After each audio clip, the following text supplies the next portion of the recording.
G'day, I'm Neil and my handle is Wiley11. I'm just going to put my disclaimer here.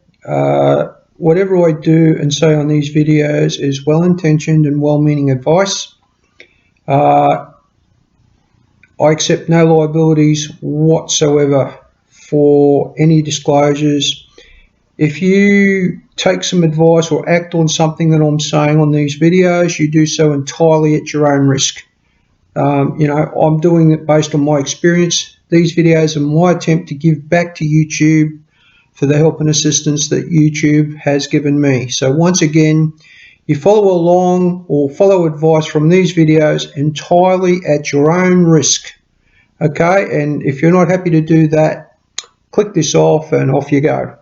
Because this is purely my attempt to give back to YouTube, as I said, for the help and advice that I have received out of YouTube. So this is just my little attempt to give back.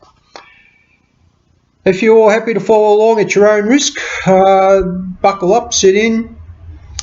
Let's get into it. G'day and welcome back to, I think this is now part 4 of our build. I initially was going to do a 4-part series, but I'm finding that detailed explanations is pushing the amount of footage I've got further and further out, and it's just too long a video. So I've broken it up into multiple parts. So what would have been part 3 of the original process is now going to be either part 4 or part 5, depending on how many videos go in the middle of this. So today we want to get to all the y-axis stuff. We want to start assembling our y-axis bits and pieces on the printer. So we are following the instruction how-to video, which is actually a rendering in one of the CAD systems, possibly AutoCAD or SolidWorks or one of them, where they show you what assemblies and how they fit together. So the assemblies we're working towards is all the base of the unit. We want to try to get all of that put together today.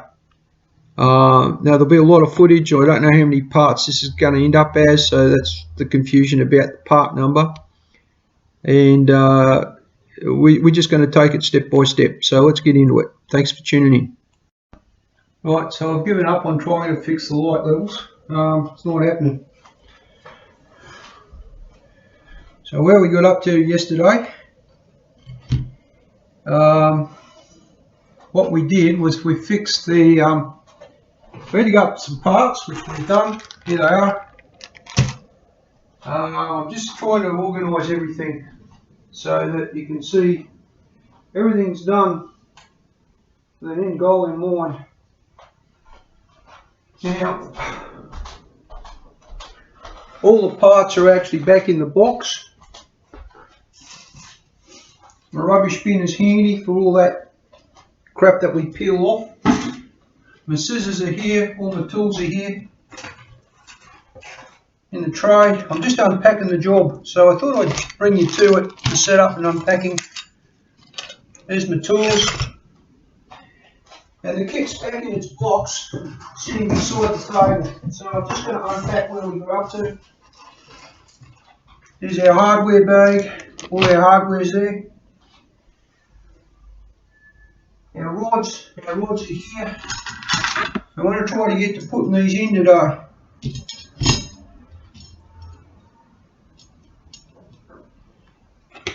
Now, I'm pretty sure we got the spanner that we require for the nuts. Here they are. Here it is. It's a 14mm. What else do we need out of there? At this point, we need the. Yes, we need this. Turns out that this goes out here somewhere. So that sits in there. And this sits out here. And these rods pass through it. And then they pass through there, etc., etc.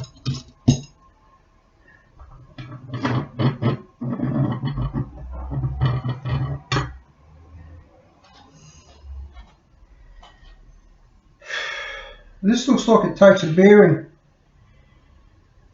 so that might be wrong. These might be the guide rod holes and that might be the bearing holes. We have to find bearings. We have to find all sorts of things, but we're in there. Now yesterday, I didn't finish putting them on. So there's two to go at the back, so that we'll need both of them.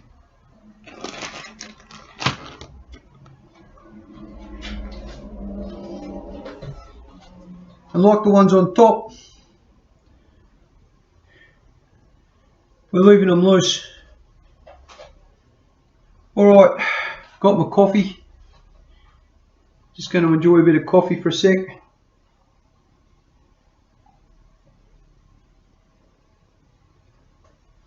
There's literally only 2 gulps of cold coffee left now. I've got caught away to the phone. My coffee's gone cold. That's what I hate about these cups. Even though that's thick, because of its shape, it doesn't keep it warm. All the heat escapes. You need one that curves, got a curve in it.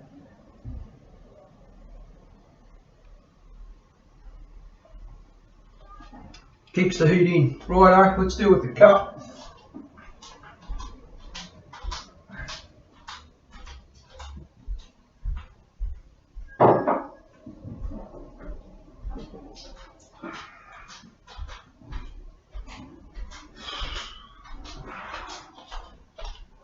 There's just too much light for the job. Nothing I can do about it. Right. So we've got some bits and pieces here. That's for later. And I'm going to go back to the instructions and just have a look at what we've got left to do here. Now I know that there's a switch that's got to go on to this back plate here. So that switch has to go here. It's got its own bracket for it. So we have to find the switch in the bracket. There's something that needs to go here. I'm not sure what, but we'll find that out. There's something that needs to go across the bottom here at the back. Don't know what that is, but we'll find that. And what else? These are not. These are nice. They're well and truly. That hasn't moved since I put it together. But you can see it's got play like that.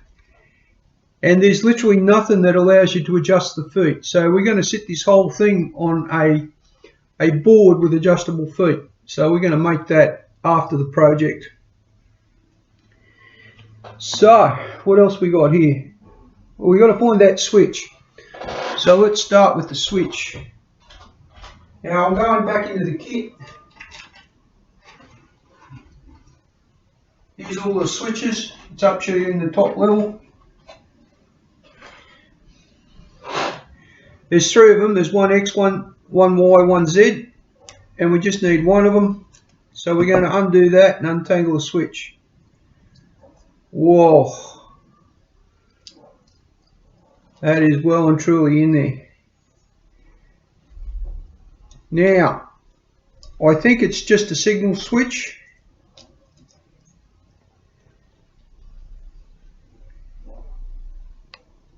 Okay.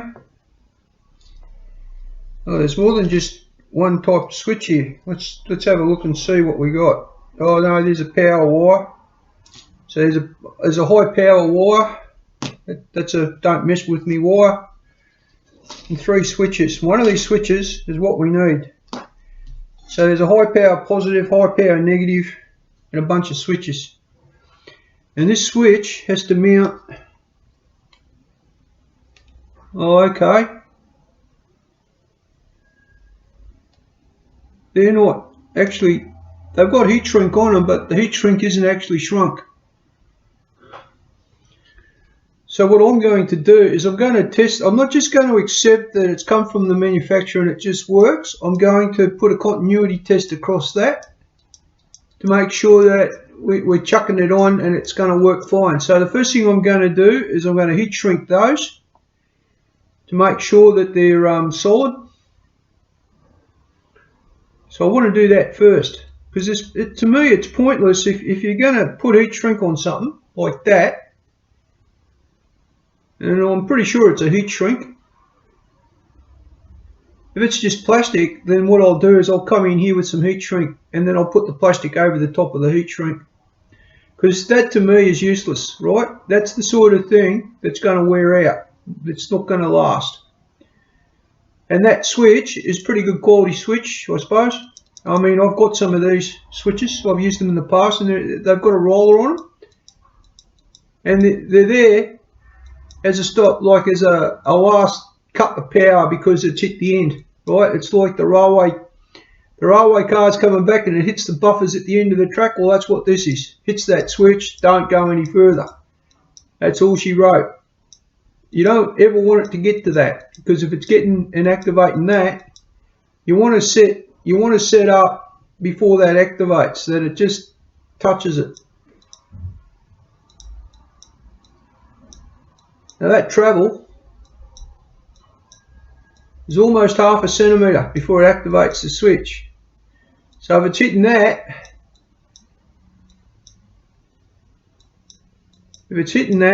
it's actually going to hit against the back of that's actually going to push it into the back of the thing. So you don't want it to hit this. You want to stop it before it activates that switch. That's the last resort switch. You don't want touching that.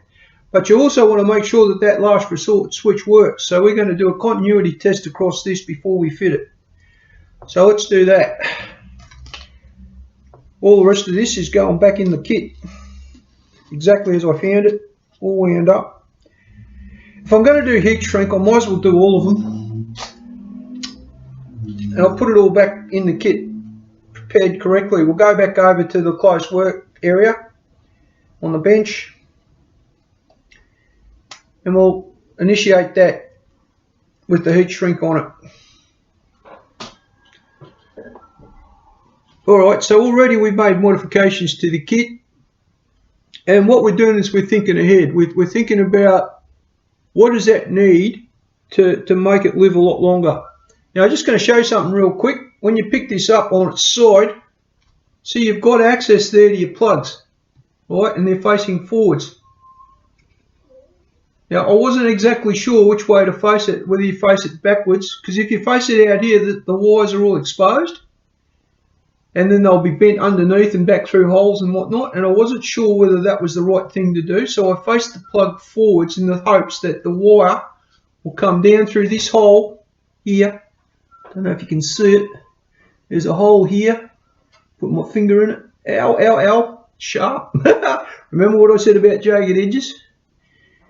Comes through the hole and down onto that plug there. So let's hope that that's for the wiring harness. It's got a sharp edge on it. I'm not happy that these are not beveled off. They should have been, right? It would have been extra work for them to do it. But I guess I could do it anyway. I could run around that with a Dremel and just take all those sharp edges off it. Because they are very sharp. They're jagged as well. And you can cut yourself. Right. What else? Let's go ahead to the other workbench and let's do the close-up work on the switches. Let's get them prepared correctly. See, an ounce of preparation will save you hours of work later. Just a little bit of preparation. We've got to pull the stickers off this one. We've got to pull the stickers off those and fit them. And that's the plan. So let's get to that point. Righto.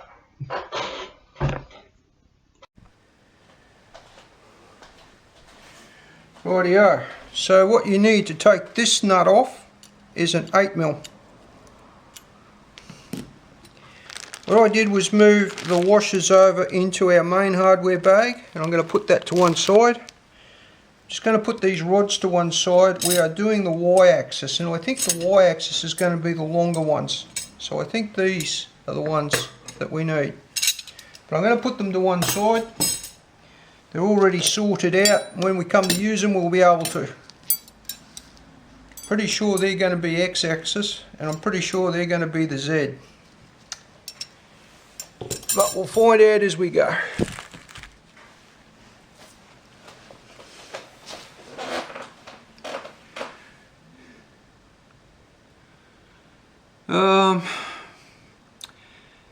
Now the thing about the Z-axis is I think it's got a different scale.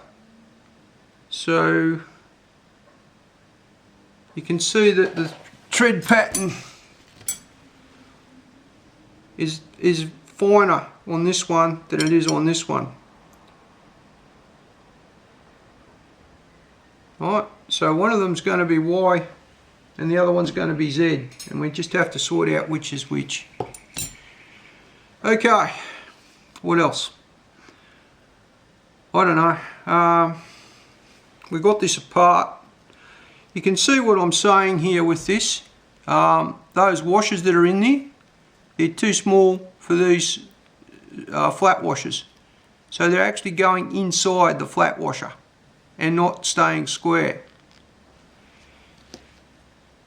So let me see if I can illustrate that for you. There's the washer. It's a little spring washer, and as you can see, you put it up on the circumference and one corner of it can kind of slide in. See that? Like that. And that's what's going on. That's sliding into the hole a little bit, and that's why we're not got a square result. So when you seat this, you've got to seat it absolutely square.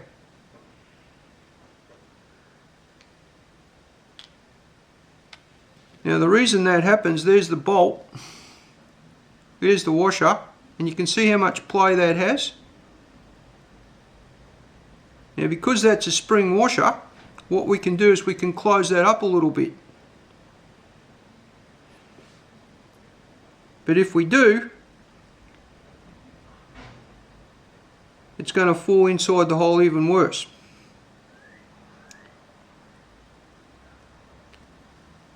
So let's have a look at this fit. See that?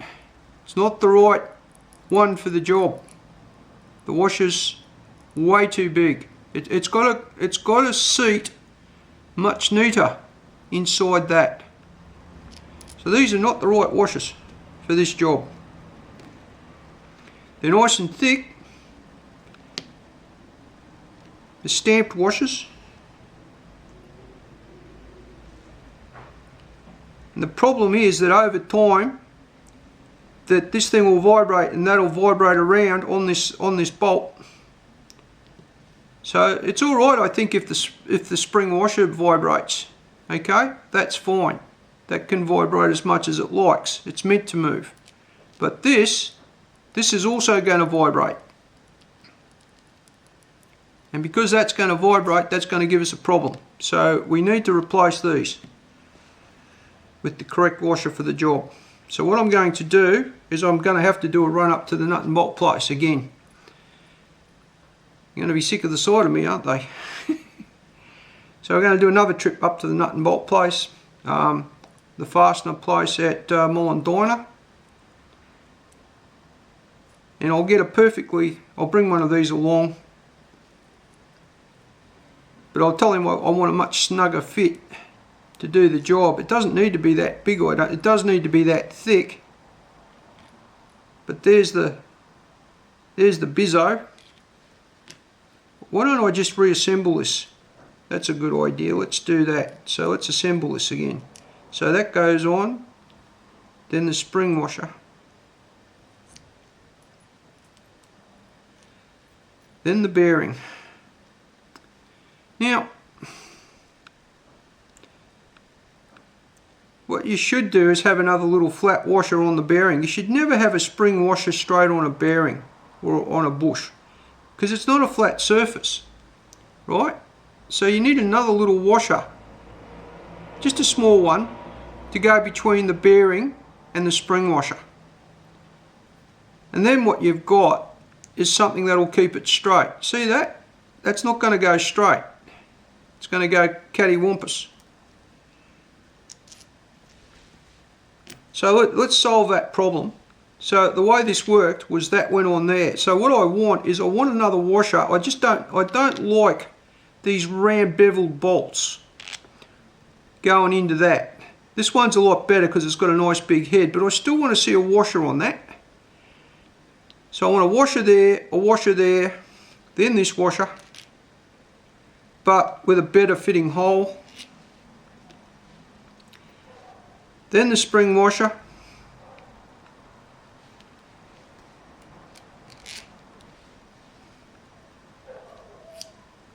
Then the bearing. Sorry, then another washer, then the bearing, then another washer, then the spring washer, then this washer, then another washer. No, that doesn't need a washer on the inside, so then this.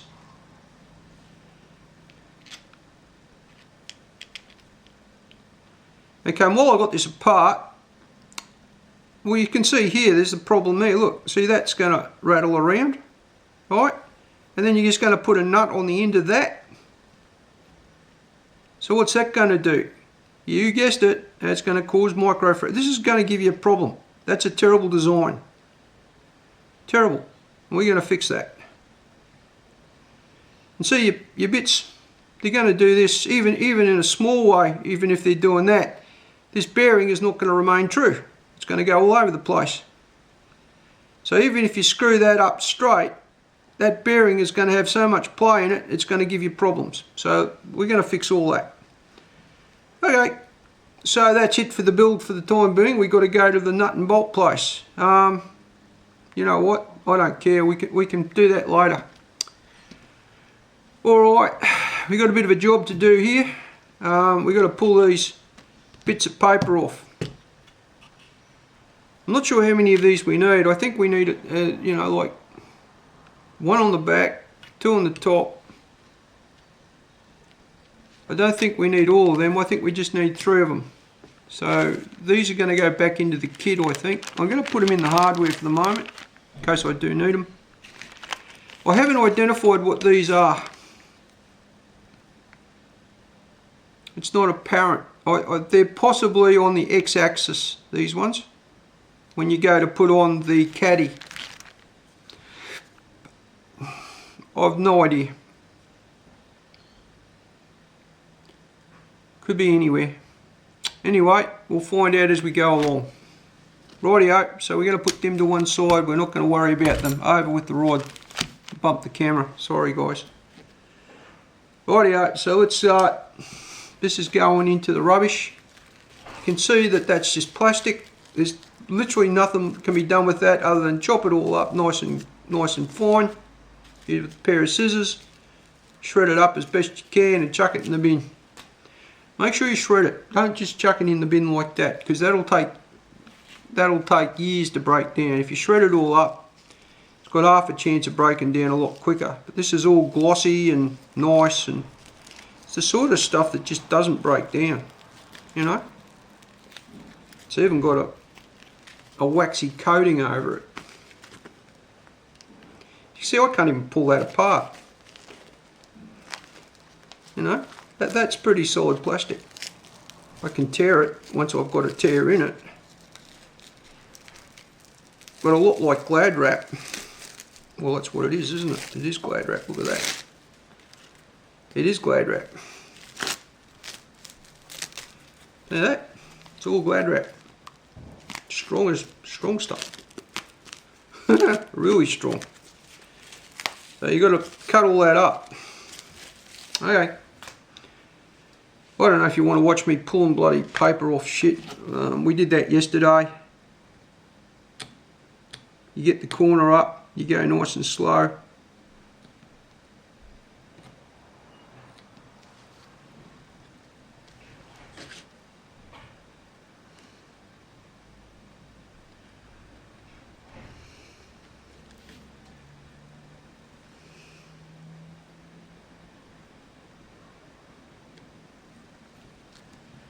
Right, so here we go, slow.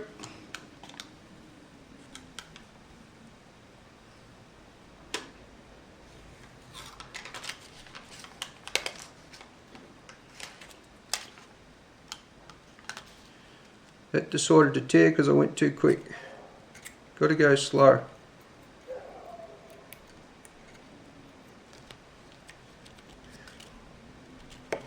I cut all my bloody fingernails off, so I've got no fingernails left. Here we go. That edge.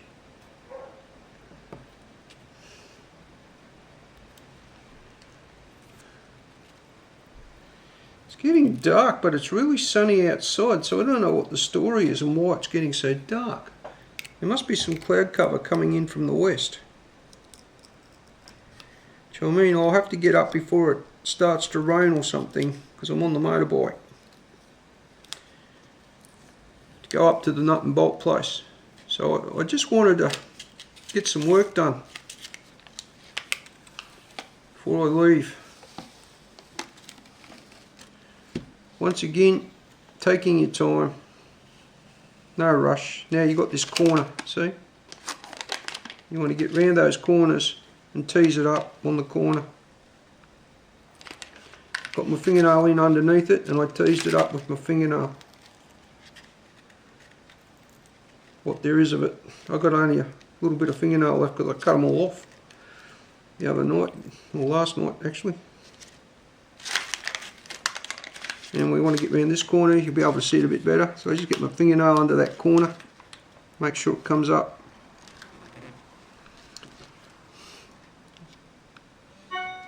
Careful with the knife, don't want to put it through your finger. So you're just teasing that up. Not going hard, just going slow. See, you don't want to rip it like that. It's nice and slow, no hurry. Ripped again. You don't want to be putting tears in it because the second it tears, it wants to go with the tear. Just slowly, there it is. We got to the corner. Now we can come back towards the middle. We've already got this corner off. Oops, too fast. Don't go too fast.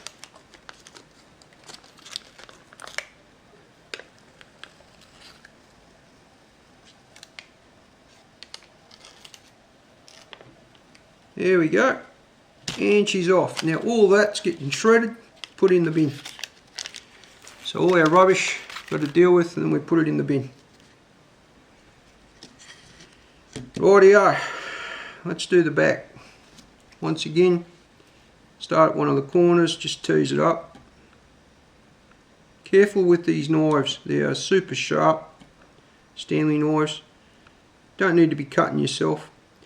Now the other thing is that these edges, they're actually jagged. If you look at them under a microscope, because it's cut off with the laser and they haven't done any beveling, they're actually sawtooth and they're extremely sharp. There's a good chance you will cut yourself if you are not careful when you run your finger along one of these edges. Okay, we've got that corner up. You can see that tore, so we need to get it going correctly. We don't want it tearing. There it is, we got it. And we just peel it back nice and slow, no rush.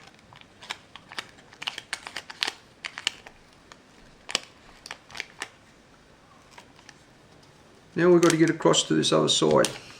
We're going to go along the top, just using our fingernail. Now if you put your finger down like that, I just felt that that was extremely sharp. So don't do that. Keep your finger above that edge. No need to go over that edge at all, because you can get everything you need to get from the top. Okay, so we got that. We're coming down this way. We can come back to it, back to the center. Nice and slow. Here it comes.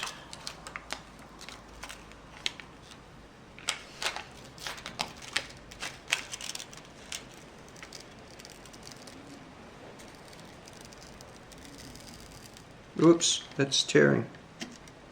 If you hear it tear, just stop, fix the tear.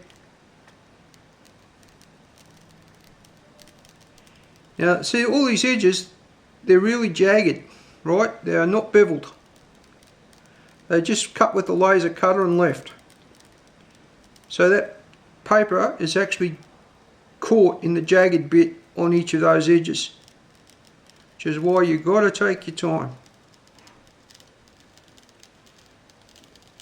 Now beautifully, this one isn't as bad as this one. So had we started that in last time, we might have had a bit more success here. But that's already torn because this is beveled. This is not beveled, sorry. This unbeveled, jagged edge on it. I'm just going to lift that with the blade, just tease it.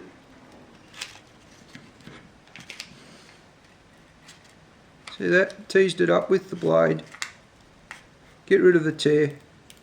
Take your time. Bit more. Righto, come over to this side. I want to tease this one up with the blade.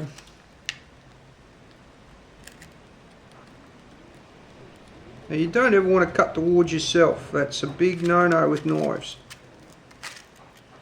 So what I'm doing there is I'm lifting.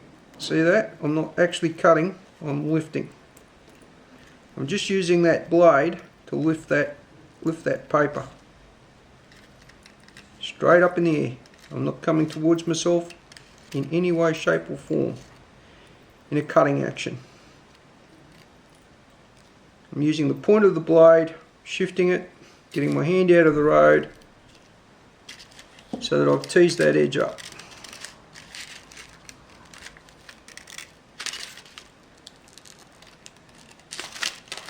Should be able to do the same on this side. You need to be pulling kind of close to where you're working. Slowly, slowly. Slowly, slowly. There it is. Whole edge is up. Now that'll come off. Slowly, slowly, slowly. Now once again, we're not using anything hot because there's a fair bit that you will warp the acrylic, and you don't want to be warping the acrylic.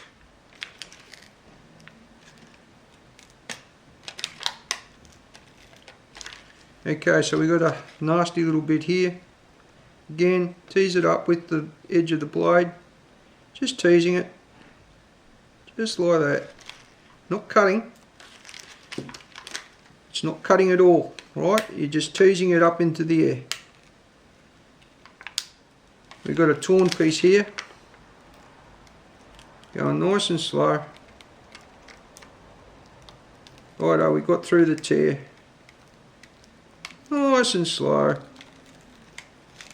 There we are. There we go.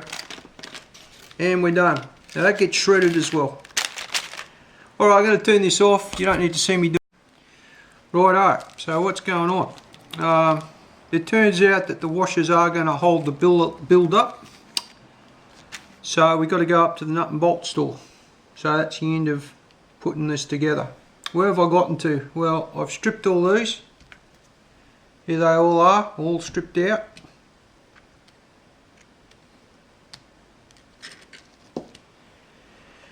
And we can probably assemble the top, but we're going to get to about 2 or 3 things in, and we've got to deal with this. And because we've got to deal with that, we've absolutely got to go to the nut and bolt place to fix this problem. And we can't go past this point. So, you know, there's no point in going any further with today's build until I've been up to the nut and bolt place. So what I can show you is dealing with this. Just let me do it. There's 2 ways you can do it.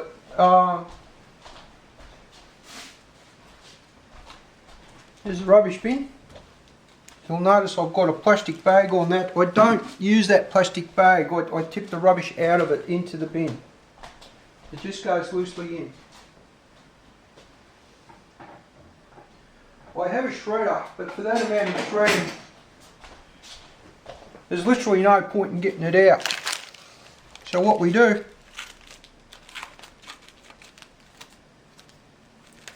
is we chop it all up.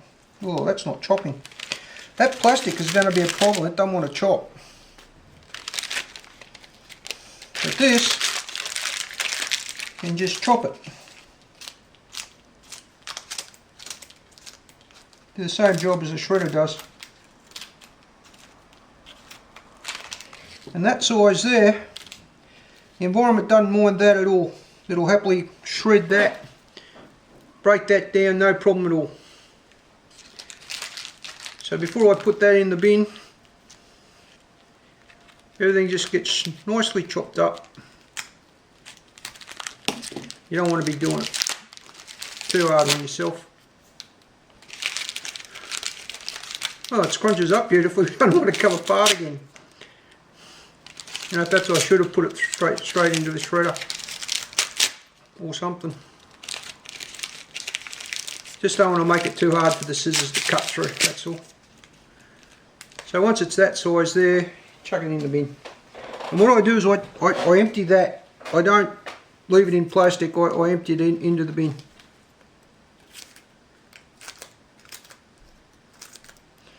These scissors, I keep them razor sharp.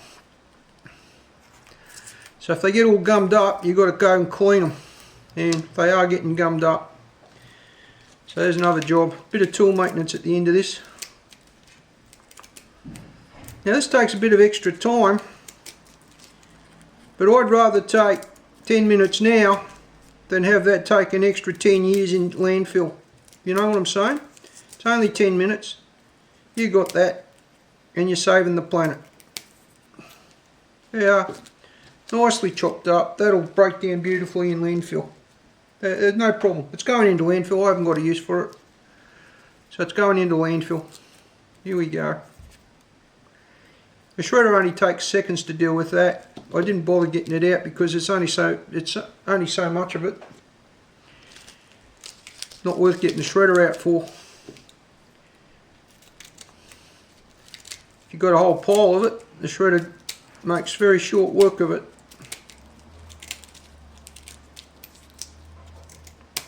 Had I not scrunched it up, this would have been an easier job. Lesson for the future. So yesterday I had a big pile of this rubbish. I put it all through the shredder and it took about 2 minutes to do the lot. This isn't going to take terribly long to do, it's just that I managed to make the job a bit harder by scrunching it up. Don't scrunch it up. Leave it all separate. So that you can chomp it.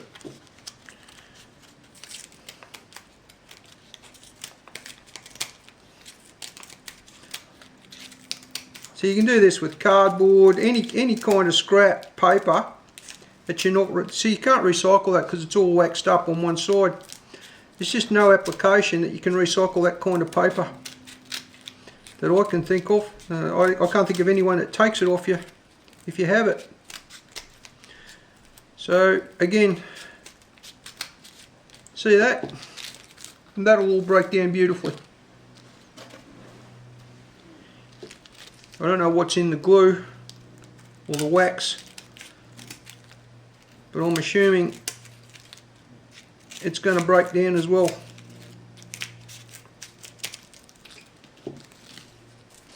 Here it goes. We've got to deal with that plastic next.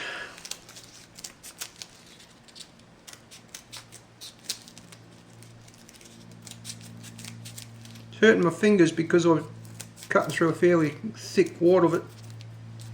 See, the scissors are getting gummed up with the glue, the wax, so they'll require sharpening at the end of this. Now what I do for that is I've got this oil and I've got a whetstone. I put the oil on the whetstone and I run the blade of the scissors over it. Keeps them nice and sharp. Don't use water on it. The oil works better, I've found. If you keep your scissors sharp, when you want to use them, they'll actually cut something. A little bit of tool maintenance goes a long way. I don't know how long I've had these scissors. Probably 6 years now. 6 years old. You cut hair with them, cut anything with them. Use them as hair cutting scissors if you wanted to. Hair cutting scissors, if you didn't know, they actually have a different kind of steel in them to prevent them from blunting or dulling. A good pair of hair cutting scissors can cost you anywhere up to $1,000 because they've got a like a titanium based steel in them, stop them from going blunt. And they're a mongrel of a thing to sharpen up. So they sharpen them once every 6 months, keep them sharp, and they use the whetstone. They only have to be done once every 6 months or so. Keeps them in pristine condition. They only ever cut hair, nothing else. Because hair can be like that. See that? That stuff there, that breaks up beautifully. Little bits of strawy paper. It's like straw. Put it in soil, over 4 or 5 months it's gone. Rightio, now how do we deal with this? It's glad wrap, basically. It's bending around the blade, so this isn't doing the job. Got to come up with a better way of doing that.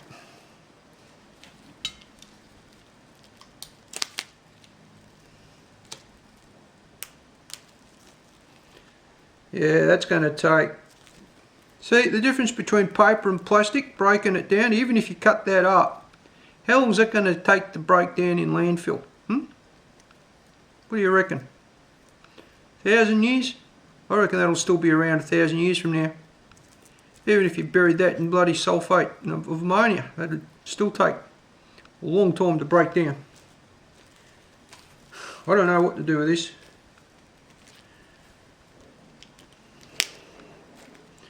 I'm not going to be cutting it with that thing, that's for sure. It's a good way to stab yourself.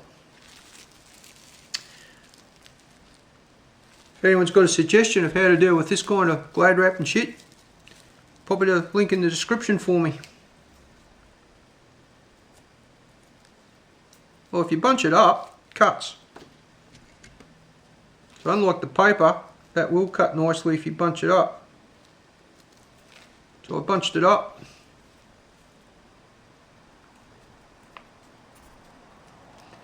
Need a really sharp pair of scissors, but that's doing the job. So just going to bunch it like that.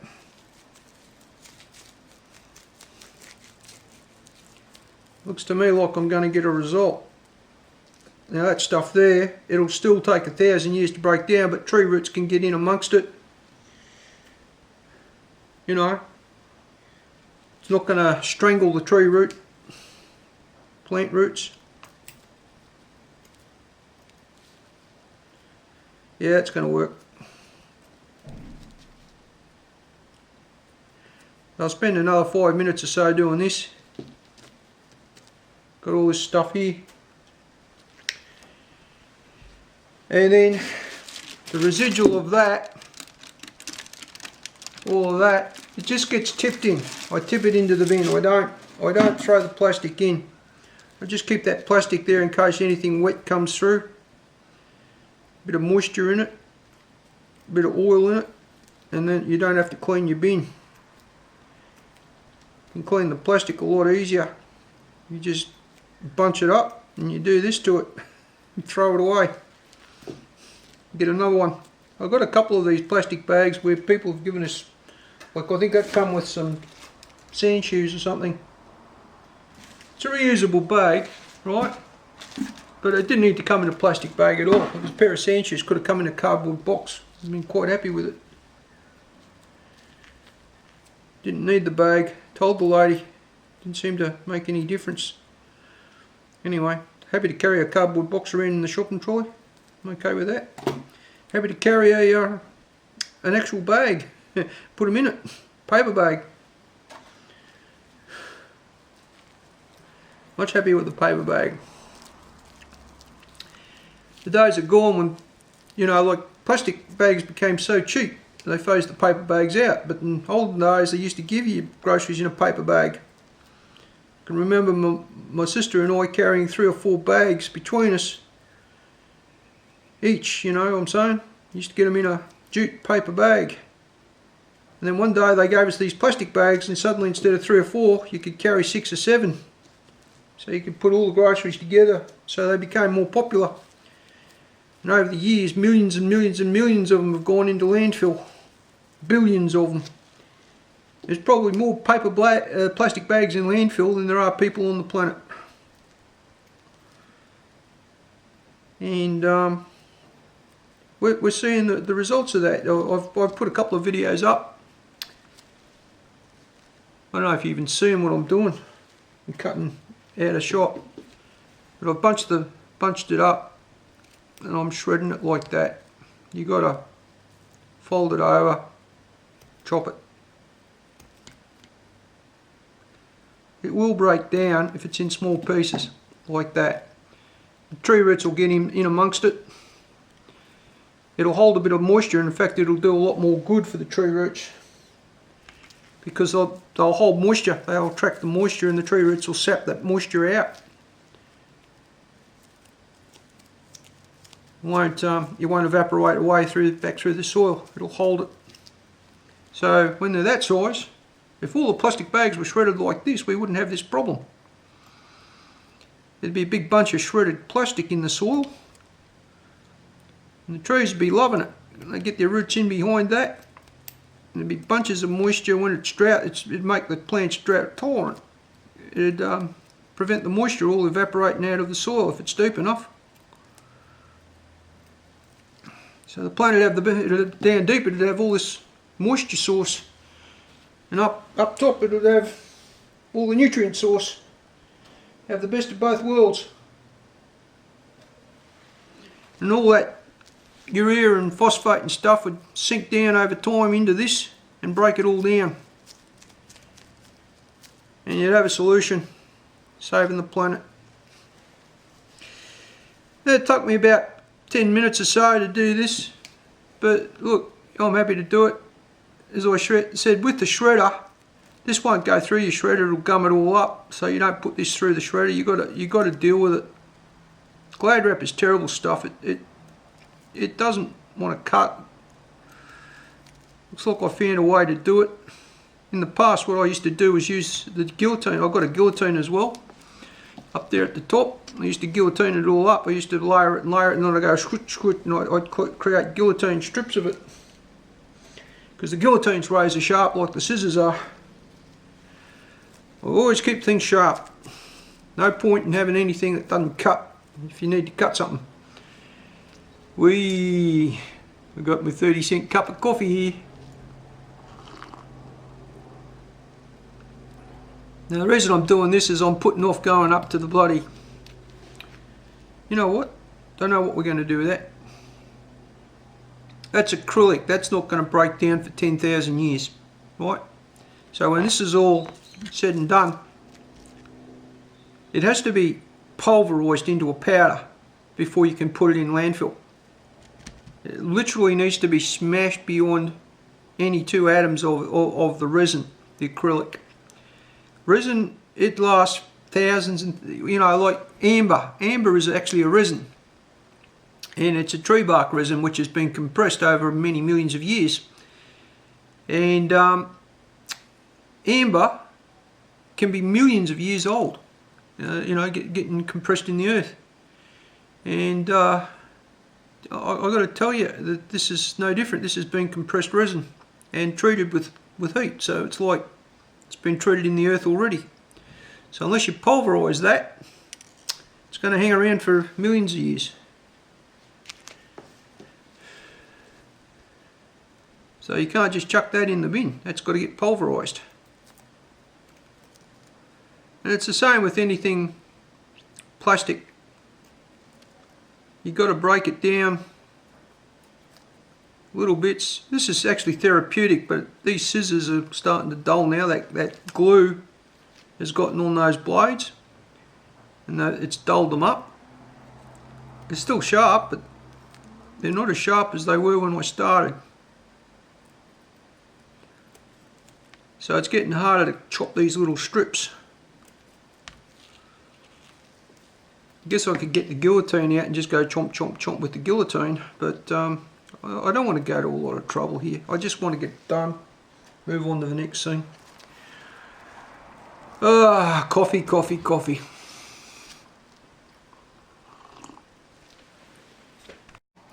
So this was the solution to the resin piece. it turns out that along that flat axis it was quite brittle. I was able to feed it in there and go chomp chomp chomp, it's in the bin. So it's been chopped down into small bits with a set of shears. These are metal shears actually. Righto, so that's the net result of about 20 minutes of chopping. It's all shredded up. There's plastic and paper in amongst that. But if that goes in the landfill, then the tree roots are going to get in between that and there's not going to be any problems. So I'm happy with that as a result. That's my solution for dealing with stuff you can't use. It's going into landfill. Now we're going to have to do a run up the shops and go get the nut and bolt place, the fastener place at Mollendiner. And these are going to be 1.5mm washers. We're going to need them. And we're going to need to solve this thing. So that's the next thing on the road trip. Up to the nut and bolt place. See, this needs to be absolutely positioned so that it can't do these ones. We don't want it. We don't want that doing these ones. It's got to be a nice solid connection on that bolt. So we're going to do a road trip on Zoomy. I'm going to go up into the nut and bolt place. And it's starting to get a bit overcast out west, which is why it's getting a bit darker in here. So we want to get up and back before it starts raining because I don't like riding Zoomy in the rain. Alright, let's get into it. Right, so there's, as I said, a lot of footage to get through and sort. I'm going to end part 4 here at fixing the frame pieces or the chassis pieces together. This is pretty much it for the chassis, and the next section is going to start with the control panel. Again, there's a lot of information to sort through and look at. I'm not putting everything that I took footage of up because there's just too much of it. There's over 100 hours, and no one's going to sit through 100 hours of putting a 3D printer together. Now, that said, if there's something that you specifically want me to go into and I've got the footage, comment down below. I'll read your comments, and just give me a comment that says, look, I need to see how you solved this or how you did that, and I'll see if I can dig the footage out, and I'll post it as a response post somewhere. You know, maybe I'll put it up as, you know, I'll put up a new video and give you a link to my new video. This is informative stuff. I mean, I'm making mistakes, and you can clearly see that while I'm making mistakes, I'm also fixing a lot of problems that came with the kit. And you know, you just got to be prepared to use a bit of ingenuity. I'm looking at the building again. You've got to be prepared to use a bit of ingenuity, you know, to solve what's not right, and you can see yourself. You can look at something, and if it looks cattywampus, well, you've got to fix that. You can't accept it. Oh, that's the way that came from the manufacturer. It's got to look like that. And if that means you've got to bend something, prime example, the plug on the hotbed was smashing into the drive motor for the Y-axis. And all it was the plug was slightly bent down, and my solution was simply to bend it. I ended up bending it back up, and it cleared the motor, no problems at all. But there's no tolerance there. There's less than 2 millimeters of tolerance between that plug and the motor. So I'm talking about clearance. There's no tolerance for error.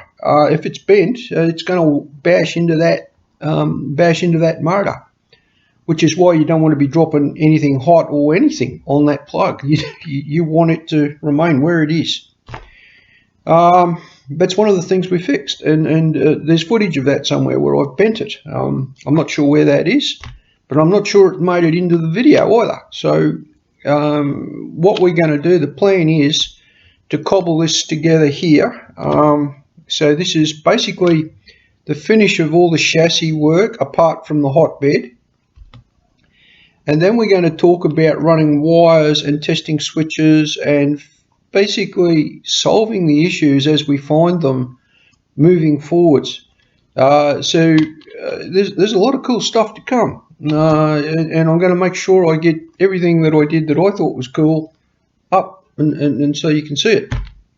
Now, once again, if this is all too long-winded for you, go back and look at the bloopers series where I'm actually solving problems, and some of the footage you might be looking for may exist in the bloopers, where I've actually addressed specific problems that I've had and my solution to those problems.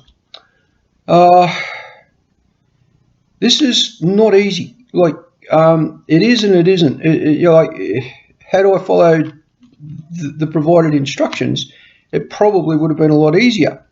That said, there were some things that were just out and out wrong that with this build and with this kit, and they needed to be solved. I'm going to leave it there. I'm actually not feeling the best this morning, but I got my dad cup today. This is a cup of tea. And the reason that's a cup of tea is because I'm weaning off the coffee again. I got my weight, a bit of a shock on the weight on the scales this morning. So I've got to do something about that. I'm up over 105 kilograms again. I've been crook, and I'm using that as an excuse, but the fact of it is I've had no energy. Being crook, it robs you of your energy, and you lie around and you're eating to supplement the energy that you're craving, and of course all you're doing is putting weight on because you're not burning it. And I'm highly anemic. This is the problem. I'm bleeding somewhere, and I'm anemic, and you can tell it from the colour of my face and everything. I'm kind of, and they still haven't found the problem, and they can't tell me where I'm bleeding. And it's just, I've had operations and I've had scans, and it's still happening. And we're no closer to finding out why. Anyway, eventually one day something will happen, and that'll tell them exactly where it was. Anyway, let's just keep moving forwards. So, that said, I want you to make good decisions, do good things. If you're leaving me here, thank you for watching. Share the video, subscribe, make your comments down below. I love getting comments back and feedback on the posts. There's other videos to look out for. Support my company, nightglowmanufacturing.com. Make sure you get on there and buy one of my NGEMs and these things, right? And the reason you need to do that, I can't get it to glow in the dark at the moment, it's too light. What's going on? It's not glowing in the dark. Come on, glow, you mongrel. It don't want to play today. It's too light. Too much light.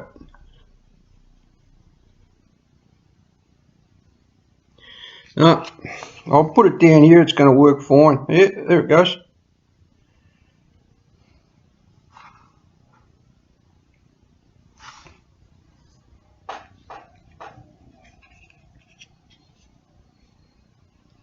I can't get it to glow. Don't know why. There it goes. Hey, it's just a matter of getting that. See that? Just that little bit of shade, and it goes. But they glow in the dark. So make sure you pick up one of these. You're keeping stuff out of landfill by buying them. That all the stuff that's in that would otherwise gone into landfill, and you can pick up a 5-pack for $100. Plus the tax, whatever the tax is, we've got to pay tax. And you can put them around the place, and when it gets dark, they'll just glow, and they can mark out pathways and hazards, and I don't know, they can just be there as a comfort light, a little night light. I don't know what you do with them. There's thousands of uses for a light that glows in the dark. Doesn't destroy your night vision, doesn't hurt animals, doesn't attract bugs, or because the frequency is too low, it doesn't attract anything. It doesn't interfere with anything. It just marks out something, or gives you this warm, comforting glow that, you know, this area might be safe. You can walk here with confidence and safety. All right. Enough said. Support nightglowmanufacturing.com. Make good decisions, do good things, like and subscribe the video, and I'll see you in part 5, where we're going to be, I think, fixing the control box.